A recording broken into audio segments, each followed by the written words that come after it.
What if your blood sugar could start dropping before your coffee even cools? You do not need a hard workout. You do not need an hour at the gym. You may only need 3 minutes of walking right after you eat, because your body is most ready to use that sugar in the few minutes after a meal.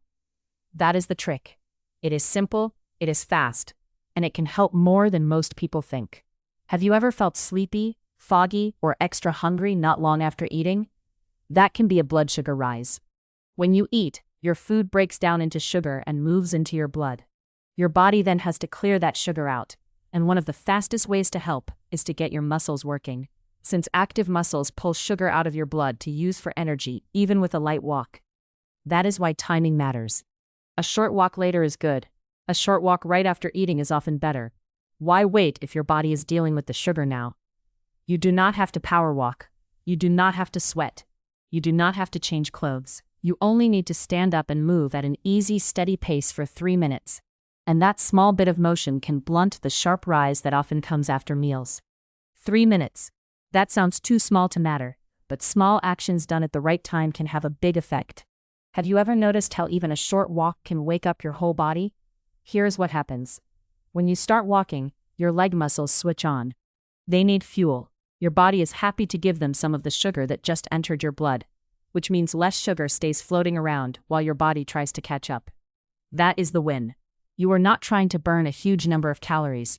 You are trying to change where the sugar goes. And a few minutes of movement can help guide it into your muscles, instead of leaving your blood sugar to spike higher than it needs to. So when should you do it? Best time is soon after you eat.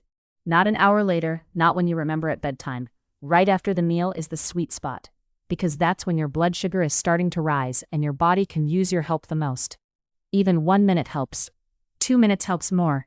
3 minutes is a great goal, because it is short enough to do after almost any meal, but long enough to get your muscles working and give your body a better shot at handling that sugar smoothly.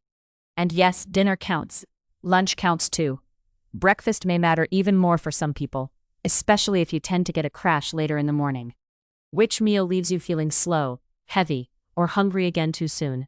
Start there. You can walk in your home, you can walk in the hall, you can walk around your table, your yard, your office, or the block. Because the point is not distance or speed. The point is movement right when your body needs it. Keep it easy. You should still be able to talk. You are not chasing a fitness goal here. You are using a tiny window after eating when a calm walk can do real work inside your body without asking much from you at all. This also helps make the habit stick. If a plan feels hard, you stop doing it. If it takes 3 minutes and no gear, no drive, and no perfect setup, it becomes something you can repeat, and the things you repeat are the things that change your health. That is the real secret. Not one magic walk, not one perfect meal. It is the pattern. A few minutes after breakfast, a few minutes after lunch, a few minutes after dinner. Could something this small become one of the easiest health wins in your day? For many people, yes. It may also help with that after-meal slump. Less of the big rise can mean less of the hard dip that sometimes follows, and that can leave you feeling steadier, clearer, and less pulled towards snacks you did not even want 10 minutes earlier. That matters, because blood sugar is not only about numbers. It is also about how you feel in your own skin, how much energy you have, how steady your mood feels, and whether your day runs you or you feel like you are running your day.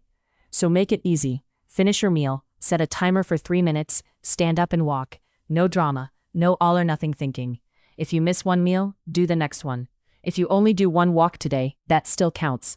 And if you want to level it up, do it after your biggest meal first. That is often where the biggest rise happens. You do not need to be perfect to see a benefit. And you do not need to wait for Monday, a new plan, or more motivation when the next meal gives you another chance. One more thing.